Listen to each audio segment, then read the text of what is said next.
ओम शांति। ओम शांति। आज की तारीख है 24 अगस्त 2022। साकार महावाक्य।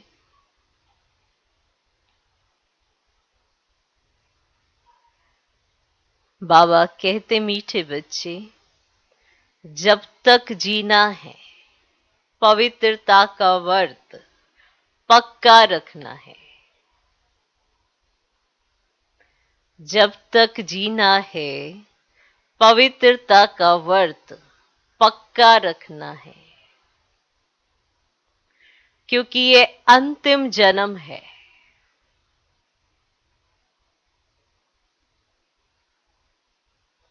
क्योंकि ये अंतिम जन्म है।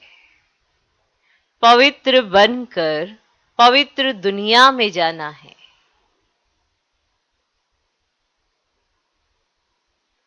पवित्र बनकर पवित्र दुनिया में जाना है। बाबा कहते, मीठे बच्चे, जब तक जीना है पवित्रता का व्रत पक्का रखना है, क्योंकि ये अंतिम जन्म है। पवित्र बनकर पवित्र दुनिया में जाना है। 2 प्रश्न हैं। पहला प्रश्न, बाप का प्यार व अधिकार किन बच्चों पर रहता है?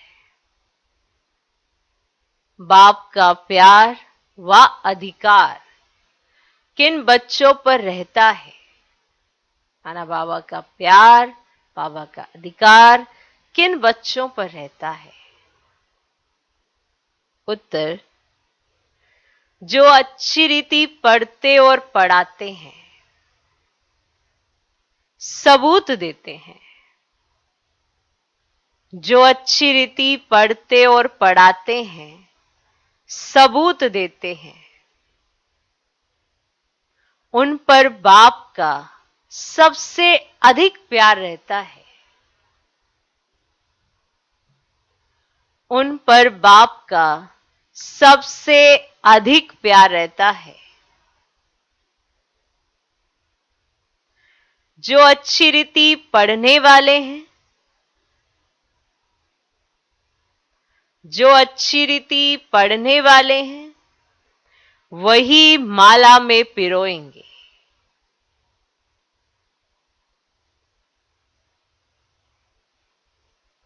जो अच्छी रीति पढ़ते और पढ़ाते हैं, सबूत देते हैं, उन पर बाप का सबसे अधिक प्यार रहता है। जो अच्छी रीति पढ़ने वाले हैं, वही माला में पिरोएंगे। दूसरा प्रश्न, भविष्य देव पद प्राप्त करने के लिए, भविष्य देव पद प्राप्त करने के लिए अपनी कौन सी जांच करनी है?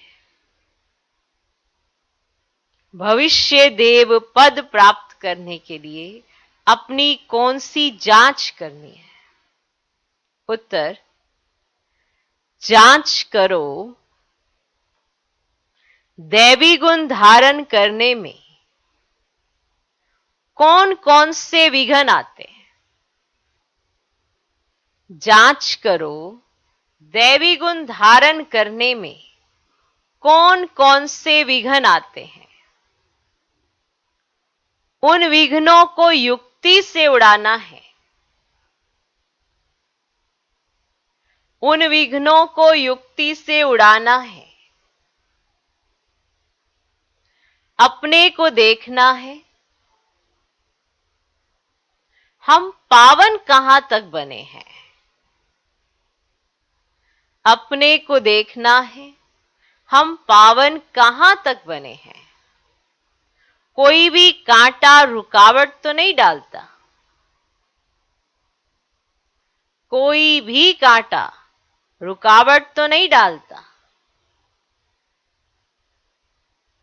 भविष्य देव पद प्राप्त करने के लिए अपनी कौन सी जांच करनी है? उत्तर, जांच करो दैवी गुण धारण करने में कौन कौन से विघ्न आते हैं। उन विघ्नों को युक्ति से उड़ाना है। अपने को देखना है, हम पावन कहां तक बने हैं। कोई भी कांटा रुकावट तो नहीं डालता। अपनी जांच करनी है। आज का गीत है छोड़ भी दे आकाश सिंहासन। ओम शांति। भक्त भगवान को अर्थात बाप को बुलाते हैं। क्यों बुलाते हैं? भक्त भगवान को अर्थात बाप को बुलाते हैं। क्यों बुलाते हैं? क्योंकि दुखी हैं, इसीलिए तो बुलाते हैं ना। ये भी तुम समझते हो कि दुख के बाद सुख आना है जरूर। सुख था, अभी नहीं है, फिर बुलाते हैं कि आकर सहज राजयोग सिखाओ। सिखलाने वाला जरूर बाप चाहिए। बाप समझाते हैं जैसे तुम आत्मा गर्भ में आकर शरीर लेती हो, ऐसे मैं नहीं लेता हूं। मुझे तो पतितों को पावन बनाना है, इसीलिए मुझे बड़ा शरीर चाहिए। मुझे आना ही है पावन बनाने। माया रावण ने तुमको पतित बनाया है, इसीलिए अब ये 5 विकार दान में दे दो तो ग्रहण छूट जाए। पहला मुख्य है देह अभिमान। अब अपने को देही अभिमानी समझो। अपने को अब देही अभिमानी समझो, क्योंकि ये देह अभिमान बहुत खतरनाक है। दिखाई नहीं देता पर सर चढ़ के बोलता है। तो अपने को अब देही अभिमानी समझो। मैं इस देह में रहने वाली आत्माओं से बात करता हूं, उन्हों को ज्ञान देता हूं। देखो, शरीर को भगवान ज्ञान नहीं दे रहा है, आत्मा को ज्ञान दिया जा रहा है। समझने की जरूरत है। आत्मा को ज्ञान दिया जा रहा है, आत्मा का। शरीर का ज्ञान देने वाले तो बहुत है, शरीर में कब कहां क्या कैसे ये सब पता है, पर आत्मा ऐसी क्यों हुई है? आत्मा के साथ ऐसा क्या हुआ है? तो बाबा इस देह में रहने वाली आत्माओं से बात करता है, आत्माओं को ज्ञान देता है। 5000 वर्ष पहले भी ये ज्ञान सुनाया था, राजयोग सिखलाया था। कल्प कल्प सिखलाता हूं, राजयोग सिखलाया, कल्प कल्प सिखलाता हूं। आने से ही हमारा पतितों को पावन बनाने का धंधा ठहरा। मेरा आना और मेरा ये धंधा करना कि पतित आत्माओं को मुझे पावन बनाना है। ठीक है, तो आने से ही हमारा पतितों को पावन बनाने का धंधा ठहरा। बाप का पार्ट है आकर बच्चों को पावन बनाना। तुम जानते हो, हम सो देवता पावन थे, फिर पावन बनना है, दैवी गुण धारण करने हैं। देखो, देवता कैसे बनेंगे? दैवी गुणों से। है तो मनुष्य ही, लेकिन दैवी गुणों के साथ हैं, इसीलिए देवता हैं। तो अभी इस संगम पर हमें दैवी गुण धारण करने हैं, और समझ भी मिल रही है कि कैसे धारण करने हैं, क्या करना है, क्या नहीं करना है। ऐसा नहीं कह सकते कि हम कैसे धारण करें, पूरी डिटेल बाबा ने बताई है। ये होगा ऐसे करना है, ऐसा होगा ऐसे करना है, और उस श्रीमत पर मान चलो, दैवी गुण धारण हो जाएंगे, और फिर हम भविष्य में क्या बनेंगे? देवता। तो भविष्य में तुम सूर्यवंशी, चंद्रवंशी, प्रिंस प्रिंसेस बनने वाले हो। अब ये नॉलेज है ही भविष्य प्रिंस प्रिंसेस बनने के लिए। आप कोई इस जन्म के लिए नहीं पढ़ रहे हो, बाकी सब पढ़ाइयां इस जन्म के लिए होती हैं, इसी जन्म में प्राप्ति करते हैं। आप यहां जो ये पढ़ने आए हो प्रिंस प्रिंसेस, इस जन्म के लिए नहीं, भविष्य के लिए बनने आए हो, कि माना अगला जन्म जब होगा तो आप प्रिंस प्रिंसेस बनेंगे। तो जब दैवी गुण धारण करेंगे तब प्रिंस प्रिंसेस बनेंगे। अपने को देखना है, मैं धारणा करता हूं, क्या क्या विघ्न आते हैं। माना आपने धारणा करनी शुरू की दैवी गुणों की, तो उसमें क्या क्या विघ्न आए? क्या कारण है जो आप दैवी गुण लगातार एक समान नहीं रख पाते हैं? वो देखो आप क्या क्या विघ्न आते हैं। युक्ति से उन विघ्नों को उड़ाना है। बाप की याद से ही कर्मातीत अवस्था को पाना है। कांटा जो आवे उनको हटाते आगे आगे जाना है। ऐसे नहीं कांटे देखकर पीछे हट जाना है। जो भी कांटा रास्ते में आएगा उसको हम हटाते जाएंगे, क्योंकि आगे तो बगीचा ही बगीचा है। तो मुझे तो बगीचे तक जाना है, तो रास्ते में अगर जो कांटे आए तो क्या करना, मुझे रास्ता थोड़ा चेंज कर देना है, रास्ते के कांटे हटाते जाना है, आगे आगे जाना है। दे अभिमान छोड़ दे ही अभिमानी बन, बाप को याद करना है। जितना याद करेंगे उतना रास्ता साफ होता जाएगा ऑटोमेटिकली। सोचो हमें इस रास्ते पर चलकर आगे बगीचे में जाना है, और बगीचे में तो फूल ही फूल है, फूल ही फूल है, और रास्ते में कांटे हैं, और रास्ता जाने का रास्ता भी एक ही है। अब क्या करेंगे? तो जैसे ही हमारी अवस्था देही अभिमानी होगी, कांटे हटते जाएंगे। जैसे जादू की वो होती है ना छड़ी, देही अभिमानी अवस्था होते ही कांटे। ये कांटे क्या है? विकार, जो हमें बाप के बनाए बगीचे तक नहीं जाने देते, पहुंचने नहीं देते हैं ना। ये विकार, सब कुछ प्राप्ति हो सकती है पर ये विकार वहां तक जाने ही नहीं दे रहे हैं। तो हमको अपनी अवस्था देही अभिमानी बनानी होगी। देह अभिमान छोड़ बाप को याद करेंगे, तो जितना याद करेंगे उतना रास्ता साफ होता जाएगा। ग्रस्त व्यवहार में रहते कमल फूल समान बनना है, विकार में कभी नहीं जाना है। मूल बात है ही विकार की, विकार में जाना बंद करना है। बल कितने भी विघ्न आए परंतु पवित्र जरूर बनना है। जास्ती विघ्न स्त्रियों पर आते हैं, वह चाहती है हम पवित्र रहें, कृष्णपुरी में जाना चाहती हैं। श्री कृष्ण जयंती पर बहुत प्रेम से श्री कृष्ण को झूलाती हैं, पूजा करती है, व्रत आदि रखती है। अब वह तो है सिर्फ 7 दिन का व्रत नहीं, बाप कहते हैं अभी तुम ये व्रत रखो कि विकार में कभी नहीं जाएंगे। जब तक जीना है तब तक पवित्रता का व्रत रखना है, अभी तुम ये व्रत रखो। तुम जानते हो इस पुरानी दुनिया में अब ये हमारा अंतिम जन्म है। तो अगर आपको ये पक्का है तो आप व्रत जरूर रखेंगे कि ये हमारा इस जन्म का जो ये पूरे कल्प में जो ये हमारा इस पुरानी दुनिया में अंतिम जन्म है। ना सिर्फ हमारा बल्कि सारी दुनिया का अंतिम जन्म है। तुम तो समझते हो कि अब हम पवित्र बन पवित्र दुनिया में जाते हैं, दूसरा जन्म हमारा पवित्र दुनिया में होगा। वह हठ योगी सन्यासी को इस विचार से पवित्र नहीं बनते हैं कि हमारा अंतिम जन्म है। यहां तो मेहनत है, साथ में रहते हुए भी कभी विकार में नहीं जाना है, दोनों को वर्त लेना है। अबलाओं पर कितने अत्याचार होते हैं, वही पुकारती हैं। पुरुष कभी पुकारते नहीं है कि प्रभु लाज रखना, नग्न होने से बचाओ। ये माताओं की पुकार है। माताएं बाप को पुकारती हैं, हे बाबा मुझे नग्न होने से बचाओ। ये वही गीता भागवत वाली बातें हैं, सिर्फ नाम भूल से श्री कृष्ण का लगा दिया है। श्री कृष्ण तो पतित पावन है नहीं, पतित पावन तो एक ही बाप है। तुम समझते हो कि पवित्र बनने के लिए मारें भी खानी पड़ती हैं।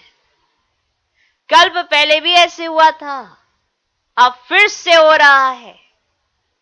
एक द्रौपदी नहीं, तुम कितनी द्रौपदियां हो। अनेक पतितों को पावन बनाना है। तुम माताएं निमित्त बनी हो पवित्र बनकर पवित्र बनाने। तुमको तो और ही जास्ती पढ़ाई पर ध्यान देना है, अपनी हम जींस को उठाना है। सन्यासियों का है निवृत्ति मार्ग, अब यह है प्रवृत्ति मार्ग। ग्रस्त व्यवहार में रहते पवित्र बनना है, पढ़ना और पढ़ाना है जिससे ऊंच पद हो जाए। और पढ़ाई है भी बहुत सहज। समझाना है भारत जो हीरे जैसा था, लक्ष्मी नारायण का राज्य था, अब इतना गिरा क्यों है। हम आपको बेहद की हिस्ट्री ज्योग्राफी बतावें?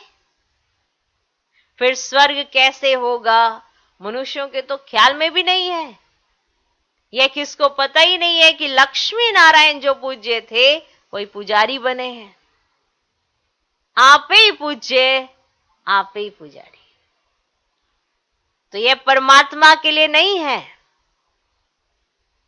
यह किसको पता नहीं कि जो पूज्य थे वही पुजारी तमो प्रधान बने। पूज्य थे, जरूर पुनर्जन्म लिया होगा। तो बाप बैठ समझाते हैं, सत्युग में जो आते हैं उनको पुनर्जन्म लेना है। हम सूर्यवंशी फिर चंद्रवंशी बने, अब ब्राह्मण वंशी बनते हैं, फिर देवता वंशी बनेंगे। तो जैसे इनको बाप ने अडॉप्ट कर ब्रह्मा बनाया है ना। कोई पूछे तुम कैसे बने, बोलो ब्रह्मा के मुख से परम पिता परमात्मा ने हमको अपना बनाया है। बाप ही पतितों को पावन बनाते हैं। अभी हम प्रतिज्ञा करते हैं पवित्रता की, तो बाप को याद करने से हम पावन बनते हैं। बाप कृपा करेंगे, कृपा तो की है ना। परम धाम से पतित दुनिया में पतित शरीर में आए हैं, कृपा नहीं है की ना कृपा। तो बाप कहते हैं अब मैं आया हूं, जो सिखलाता हूं वह सीखो। मुझे याद करो तो तुम्हें ताकत मिलेगी। यही तो कृपा है। हम अपनी दुनिया के हिसाब से सोचते हैं कि ये वाली कृपा हो जाए, बरसात हो जाए पैसों की, या मेरी पोजीशन बड़ी हो जाए। वो कृपा क्या करोगे, वो तो कुछ मायने ही नहीं रखती है। जहां आत्मा में ताकत आएगी, थोड़े में भी संतुष्ट रहना सीख जाओगे, और जास्ती में भी कहीं दुखी रहते हैं। वो ताकत जो संतुष्ट मनी बना दे, वो बाप की याद से आती है। ऑटोमेटिकली नहीं आती अपने आप मेहनत भी करेंगे तब भी नहीं आएगी। याद से आएगी संतुष्टता। बुद्धि याद से मिलेगी, जो दिव्य बुद्धि बनेगी। तो कृपा नहीं है। मैं आया हूं कहां से, परम धाम से, पुरानी दुनिया पतित दुनिया में और पतित शरीर के अंदर। तो फील करके देखेंगे ना तो पता पड़ेगा कृपा कितनी बड़ी की है। अगर मनुष्य समझे ही नहीं कि हमारे ऊपर कोई कृपा हुई है या हम पर कोई एहसान किया गया है, तो फिर क्या वो कृतज्ञ होगा? कैसे वो समझेगा कि भगवान ने हम पर कितनी बड़ी कृपा कर दी। हम तो सिर्फ एक सेकंड के लिए मिलने के लिए थे, उसने तो अपने आप को ही मुझे दे दिया। फील तो करना पड़ता है ना। अगर अनुभव करना चाहते हो तो महसूस भी तो करो ना कि भगवान ने आपको क्या दिया। क्या इतना सब कुछ आप पा सकते थे? नहीं पा सकते थे। आप तो मंदिरों में जाते थे, मूर्तियों के आगे सरेंडर हो जाते थे, और यहां तो भगवान ही सरेंडर हो गया। सोचो, स्वयं आकर बात भी करते हैं, आपका हाल भी पूछते हैं, सब कुछ करते हैं। तो हमारे ऊपर जो उसकी कृपा हुई है उसको फील तो करें। तो याद करेंगे तो ताकत मिलेगी, ऐसे ताकत नहीं मिलने वाली। ओके, विक्रम विनाश होंगे, इसमें आशीर्वाद की तो बात ही नहीं है। टीचर को कहेंगे क्या कि आप कृपा करो तो हम 100 मार्क्स से पास हो जाए। टीचर सब पर कृपा करे तो सब पास हो जाए, फिर तो राजधानी कैसे बनेगी? कैसे पता पड़ेगा कि भगवान जब सुनाते हैं, देखो बाबा ने तो एक समान सुनाते, एक ही आवाज जाती है ना, एक ही मुरली जाती है, पर सुनने वाले समझने वाले किसकी बुद्धि इधर भटक रही है, किसकी इधर भटक रही है, तो ये तो उसके अपने कर्म और उसका अपना पुरुषार्थ है। जिसका अच्छा जास्ती पुरुषार्थ होता है उसकी एकाग्रता बढ़ जाती है, और बाबा की कई बात उसको सहज समझ आती है, उसका पुरुषार्थ अच्छा होने लगता है। तो उसने पुरुषार्थ किया, याद की लगन लगाई, तो ही तो मगन होगा ना। नहीं तो बाबा ही सब पर एक छड़ी घुमाए और सबकी लगन लग जाए तो फिर राजधानी कैसे बनेगी? कैसे पता पड़ेगा कि इसको इतना क्यों, उसको इतना क्यों? कहा जाएगा ना नंबरवार पुरुषार्थ अनुसार। क्यों कहा जाता है? बाबा तो समझाए एक समान, पर समझते सब हम एक समान थोड़े ही हैं, कहाँ समझते हैं। एक ही बात को बाबा समझा रहे हैं, कोई कब समझेगा, कोई कब, जैसे जैसे जिसके सर्कमस्टांस और जैसा जैसा जिसका पुरुषार्थ, तो वो वैसे ही समझने की कोशिश करता है। नहीं, हर कोई अपनी बुद्धि से अपने विवेक से चल रहा है। अगर अच्छे से चलेगा तो एक्यूरेट वही बात समझ में आएगी जो बाबा समझाना चाहते हैं। तो भाव भी होता है ना, अब जैसे मुरली है, मुरली में बाबा का भाव है और भावनाएं हमारी, तो जितनी हमारी भावनाएं उतना भाव समझ में आए। और अगर हमारी भावनाएं ऊपर नीचे हो रही है तो परमात्म भाव कहां से समझ में आ जाएगा, नहीं समझ में आएगा। तो सोचेंगे कि बाबा पता नहीं क्या कह रहे थे, कुछ समझ नहीं, ऊपर से निकलता जाएगा, क्योंकि हमारी भावनाएं ऊपर नीचे हुई। बाबा का भाव जो समझ जाए तो भावना भी बैठ जाए, तो बहुत समझने की जरूरत है। इसमें कोई आशीर्वाद या कृपा की बात नहीं है, पुरुषार्थ की बात है कि हमारी भावनाएं कितनी है, या हम कितना समझते हैं कि भगवान ने ऊपर हमारे ऊपर कृपा की है। एक सेकंड का नहीं, पूरा ही निछावर हो गया, तब तो मजा आए ना जीवन जीने का। तब तो आपको ब्राह्मण जीवन की वैल्यू हो जाए, आपको अपने इस अंतिम जन्म की कीमत समझ में आ जाए, तभी तो विक्रम विनाश होंगे। ऐसे कैसे हो जाएंगे विक्रम विनाश? कहेंगे हम तो बहुत सालों से योग करा रहे हैं, मेरे हो गए विक्रम विनाश, मैं हो गया कर्मातीत अवस्था वाला। अगर आपको छोटी छोटी बात आज भी फील होती है तो कहाँ हुए विक्रम विनाश, कहाँ किया योग? विक्रम विनाश हुए तो आत्मा हल्की हो जाती है, हर बात को अच्छे से लेती है, बाबा का भाव भी समझ में आता है, हर चीज अच्छे से अच्छी होती है। ओके, तो टीचर को कहेंगे क्या कि आप कृपा करो तो हम 100 मार्क्स से पास हो जाएं। यह भी बेहद का टीचर है, पढ़ाते हैं। कोई को नॉलेज धारण नहीं होती है तो क्या करेंगे, क्या करेंगे? अब समझाया जा रहा है ऐसे करो ऐसे करो, कोई मेरे को तो समझ ही नहीं आ रहा। कुछ तो अपने अंदर गड़बड़ है ना, पढ़ाने वाले में थोड़ा गड़बड़ है।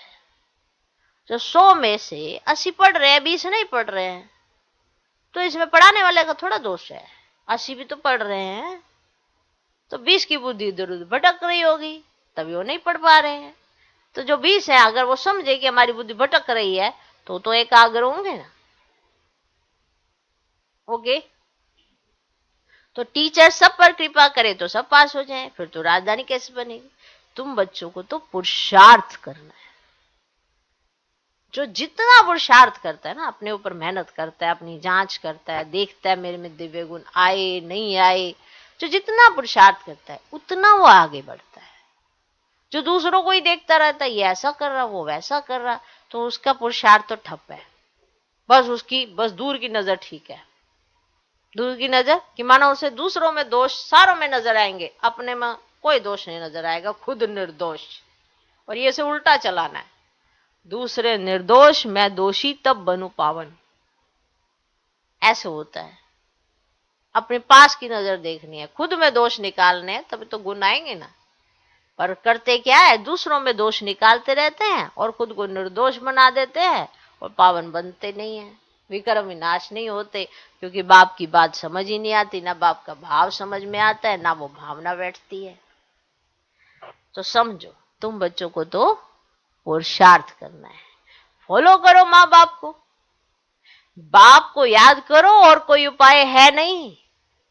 ये कहते याद क्यों करना है? याद इसलिए मेरी बुद्धि अच्छी बने। देखो, दिव्य बुद्धि की भी वरदान मिला है ना जन्मते ही। अब ये दिव्य बुद्धि का जो वरदान मिला है, इससे आपने परमात्मा महावाक्यों को समझना है, उनके भाव को समझना है। लेकिन ये जो वरदान मिला है, काम तो तभी करेगा ना जब मैं सुनूं समझू बाबा क्या कह रहे हैं और याद करूं तो मेरी बुद्धि अच्छी हो। अब याद ही ना करूं तो मेरी बुद्धि कैसे अच्छी हो? समझा? क्योंकि बुद्धि में तो बहुत कचरा भरा पड़ा है, आधा कल्प का। इतना कचरा निकले कैसे? एक जन्म का ही नहीं होता कचरा, 63 जन्मों का कचरा है।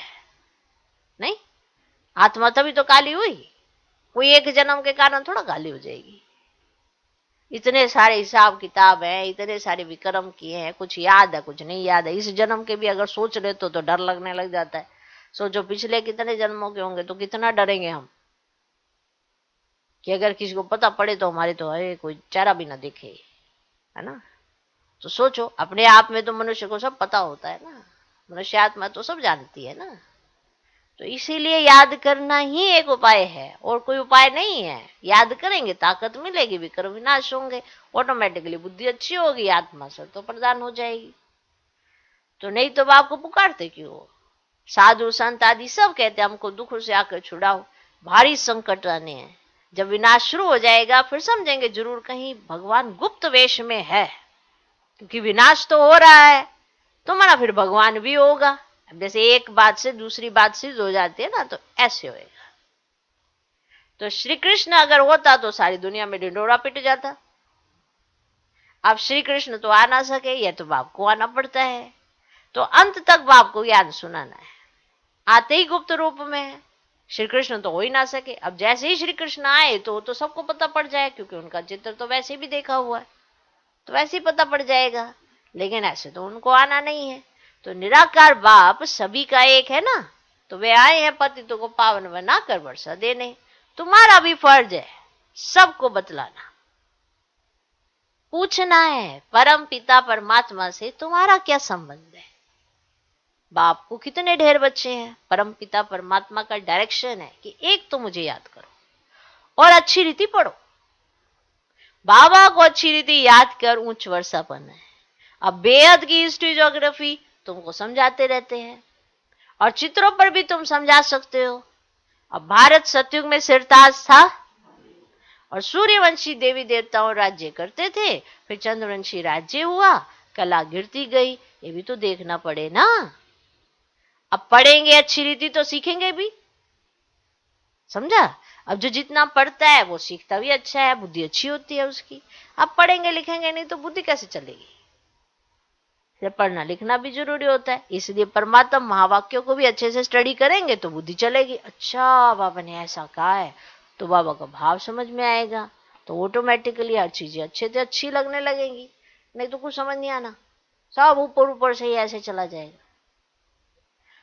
तो पढ़ेंगे अच्छी रीति तो सीखेंगे भी, पढ़ेंगे नहीं तो नापास हो जाएंगे। सावधानी कौन दे। अब परमात्मा मुहावाक्य नहीं सुनेंगे। सोचो, अगर कहीं तो ऐसे भी है माँ बाप के मुरली नहीं पढ़ते हैं, तो अगर मुरली नहीं पढ़ेंगे तो समझ कैसे आएगी, क्योंकि बुद्धि तो तमो प्रदान हो गई है, वो कैसे समझेगी। तो ये माँ वाक्य बहुत वैल्यूबल है, पढ़ेंगे तो समझेंगे ना। अब समझेंगे ही नहीं, पढ़ेंगे ही नहीं, तो सावधानी कौन दे। आजकल माया असावधान करने वाली बहुत है। बाबा देखो सावधानी देते, ऐसा नहीं करना, ऐसा नहीं करना, ऐसा नहीं। और माया क्या करती है, नहीं नहीं ये कुछ नहीं है, वो कुछ नहीं है, असावधान करती रहती। यहां झूठ छिप नहीं सकता। कोई भी कर्म करेंगे तो वह जमा होता जाएगा। आपको क्या लगता है कि संगम योग से विकर्म का खाता खत्म हो जाएगा? ये उन्हीं के लिए जो पुरुषार्थ करेंगे, जो याद की यात्रा करेंगे। लेकिन अगर कोई विकर्म ही करता रहेगा तो उसका विकर्मों का खाता ही बढ़ता जाएगा। पाप अथवा पुण्य जमा तो जरूर होता है। आप पुण्य करेंगे वो भी जमा होंगे, पाप करेंगे तो वो भी जमा होंगे। हिसाब तो आत्मा को देना पड़ेगा, उस अनुसार ही दूसरा जन्म मिलता है। क्या किया इस आत्मा ने, पाप किए पुण्य किए, ये सारा खाता चेक किया जाता है, फिर उसके हिसाब से दूसरा जन्म मिलता है। कोई भी पाप करेंगे तो जन्म भी ऐसे ही मिलेगा। इसीलिए बाप कहते कोई पाप करते हो तो झट बतलाओ। कहीं कहते ना कौन देख रहा है, कौन देख रहा है, भगवान देख रहा है भाई, भगवान देख रहा है। सब कुछ नोट डाउन हो रहा है, सब कुछ लिखा जा रहा है, और आपके अंदर जब रिकॉर्ड हो जाता है तो आपके खाते का ड्रामा भी तो रिकॉर्ड करता है ना, वो आपके सामने ही आता जाता है।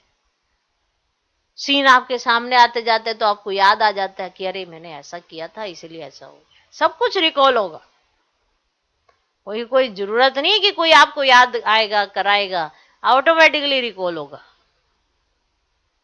सब कुछ रिवाइज होगा। अगर कोई पाप करते हो तो झट बतलाओ। ऐसे नहीं कि ईश्वर तो सब जानते हैं, बाप को बतलाना पड़े। इस जन्म में जो पाप कर्म किए हैं वे आत्मा जानती है ना, कि मैंने क्या क्या किया, बाप की श्रीमत के विपरीत चला, ये सब आत्मा को पता है। सब कुछ याद रहता है कि हमने क्या क्या काम किए हैं, सब कुछ याद रहता है कि हमने क्या क्या काम किए। बाप दादा को बतलाओ कि हमने क्या क्या किया। मुख्य बात है विकार की। चोरी करना, ठगी करना, वे तो छोटी छोटी बातें हैं, लेकिन ये विकार में, विकार के प्रति सोचना, संकल्प चलाना, कर्मों में लाना और फिर छुपाना, बहुत बड़ी बात है। मुख्य विकार की बात। काम महाशत्रु है। विकार में जाने वाले कोई पतित कहा जाता है। इन विकारों पर पहले जीत पानी है। तुम्हारा दुश्मन ही रावण है जो पतित बनाते हैं। अब पावन बनने के लिए बाप को याद करो, बाप का बन कर और फिर विकार में गिरे तो चोट बहुत लगेगी। पहले तो देह अभिमान छोड़ना है, फिर काम महाशत्रु है, सारी युद्ध है इस पर। तो ये सब बातें समझकर फिर औरों को समझानी है। बाबा पूछेंगे तुमने कितनों को सच्ची गीता व सत्यनारायण की कथा, अमर कथा सुनाई? बाबा पूछेंगे। पाप आत्माएं तो ढेर की ढेर है, तो ये भी पोता मेल बताओ, तब समझे तुम ब्राह्मण बने हो। कितने को आप समान बनाया है? यह है सहज राजयोग की बातें। बाप का परिचय देना है।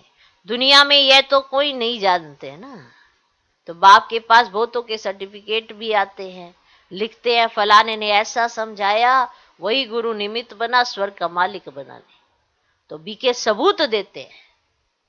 परंतु जो बनते हैं वे किसको समझाते हैं, किसको ले आते हैं? ले तो आना है ना। जिनको निश्चय होगा फट से कहेंगे पहले बाप की गोद तो ले ले। में क्रिश्चियंस में बच्चा पैदा होता तो कृष्णाइज कराते हैं। हम भी तो ईश्वर की गोद का बच्चा बने, सतगुरु की गोद तो ले। गोद ली, बाप से मिले तो ये हमारा वर्षा हो गया। ऐसे मस्त कोई मुश्किल निकलते हैं। समझाना तो है ना, आगे चल अच्छी रीति समझेंगे, तुम्हारे में यह ताकत भरेगी, फिर बाप से मिलने बिगड़ ठहर नहीं सकेंगे, एकदम भागेंगे। ये माँ बाप भी है, टीचर भी है, फिर गुरु भी है। माँ बाप की गोद तो ले लो। गुरु के पास जाते हैं, परंतु वह तो कोई स्वर्ग की बादशाही देते नहीं। बादशाही बाप से ही मिलती है। बाप ही टीचर गुरु भी है, तो क्यों नहीं तीनों से वर्षा लेवे? ये वंडर है ना। श्री कृष्ण के लिए थोड़े ही कहेंगे कि वह बाप टीचर गुरु था, और वह तो छोटा प्रिंस है। अब यहां तो बच्चों की बुद्धि में है कि ये बाप भी है, शिक्षक भी है और गुरु भी है। अब इनका कोई बाप शिक्षक गुरु नहीं है। श्री कृष्ण के तो माँ बाप थे ना। पतित पावन एक बाप जिसको माँ बाप है, वह पतित पावन हो ना सके तो उनको भगवान नहीं कह सकते। तो भगवान का कोई माँ बाप नहीं है, क्योंकि वो तो सबका माँ बाप है, उसके ऊपर कोई माँ बाप नहीं है, फिर तो वो भगवान हो गए। तो गॉड फादर का कोई फादर हो नहीं सकता।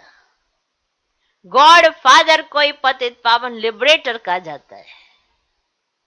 उन्हें लिबरेट करने वाला कोई नहीं है, ये बाप का ही काम है। मनुष्य को भगवान कह नहीं सकते, और ब्रह्मा विष्णु शंकर को भी रचने वाला वह बाप रचयिता है। तो ऊंचते ऊंच भगवान गाए जाते हैं ना, तो वह हम सब का बाप है। श्री कृष्ण को सभी का बाप थोड़े ही कहेंगे। हम एक निराकार बाप के बच्चे हैं। वही नई दुनिया का रचयिता है। नई दुनिया को सुख धाम कहा जाता है ना, फिर नई से पुरानी दुनिया बनती है। रावण राज्य है ना, रावण को जलाते भी हैं, परंतु समझते कुछ भी नहीं है। त्योहार जो भी मनाते हैं ना, उसका अर्थ भी समझते नहीं है। तो बाबा समझाते हैं, तुम्हारे ये बहुत जन्मों के अंत का अंतिम जन्म है। रावण का भी अभी अंत है, फिर शत्रु में थोड़े बनाएंगे। ये दुश्मन किस प्रकार का है, जिसको जलाते ही रहते हैं, है ना। इनका जन्म कब हुआ किसको पता ही नहीं। शिव जयंती मनाते तो रावण जयंती भी मनावे ना, समझते कुछ भी नहीं। अब तुमको समझाया जाता है ना ये डिटेल की बातें, तो ये भी बुद्धि में धारण करनी पड़े। क्लास में ही नहीं आएंगे तो क्या पढ़ेंगे, पढ़ेंगे पढ़ाएंगे नहीं तो क्या पद पाएंगे। बच्चा वही अच्छा जो पढ़कर पढ़ाए, सबूत दे। बच्चे तो सब हैं, अब समझना चाहिए हम बहुत सर्विस करेंगे, बहुतों को आप सम्मान बनाएंगे तो बाबा का अच्छा प्यार रहेगा। और बाप तो पुरस्कार देते रहते हैं। अब बच्चे अच्छी रीति पढ़ो। तोता भी एक पढ़ने वाला होता है, जिसे कंठी होती है ना, यहां भी ऐसे है। जो अच्छी रीति पढ़ेंगे वही कंठी में पिरोएंगे, है ना। बाबा के गले में माला बनकर पिरोए जाएंगे जो अच्छी रीति पढ़ेंगे। पढ़ते ही नहीं तो जैसे जंगली हैं। जंगली तोते भी होते हैं ना, एक कंठी वाले तोते होते हैं। अब देख लो तुम कौन से तोते हो। अब कंठी वाले तोते हो तो पढ़ोगे भी पढ़ाओगे भी, और अगर ना पढ़ते हो ना पढ़ाते हो तो जंगली तोते, कंठी में नहीं पिरोए जाएंगे। तो वह विजयमाला में आ न सके। तुम बच्चों को तो अच्छी रीति पढ़ना और पढ़ाना है। अब यह है सच्ची कथा जो सच्चा बाप ही सुनाते हैं। तो सचखंड की स्थापना करते हैं। लक्ष्मी नारायण के राज्य में झूठ कभी बोलते ही नहीं। लक्ष्मी नारायण के राज्य में झूठ कभी बोलते ही नहीं। अच्छा, मीठे मीठे सिखिले दे बच्चों को। माता पिता बाप दादा का याद प्यारो गुड मॉर्निंग। रूहानी बाप की रूहानी बच्चों को नमस्ते। हम रूहानी बच्चों की भी रूहानी बाप को नमस्ते नमस्ते नमस्ते। Good morning good morning good morning. धारणा के लिए मुख्य सार पहला पॉइंट, ग्रस्त व्यवहार में रहते हुए कमल फूल समान रहना है। ग्रस्त व्यवहार में रहते हुए कमल फूल समान रहना है। जब तक जीना है पवित्रता का व्रत जरूर रखना है। जब तक जीना है पवित्रता का व्रत जरूर रखना है। दूसरा पॉइंट, कृपा मांगने के बजाय माता पिता को फॉलो करना है। कृपा मांगने के बजाय माता पिता को फॉलो करना है। पढ़ाई ध्यान से पढ़नी और पढ़ानी है। पढ़ाई ध्यान से पढ़नी और पढ़ानी है। आज का वरदान, कर्म और योग के बैलेंस द्वारा,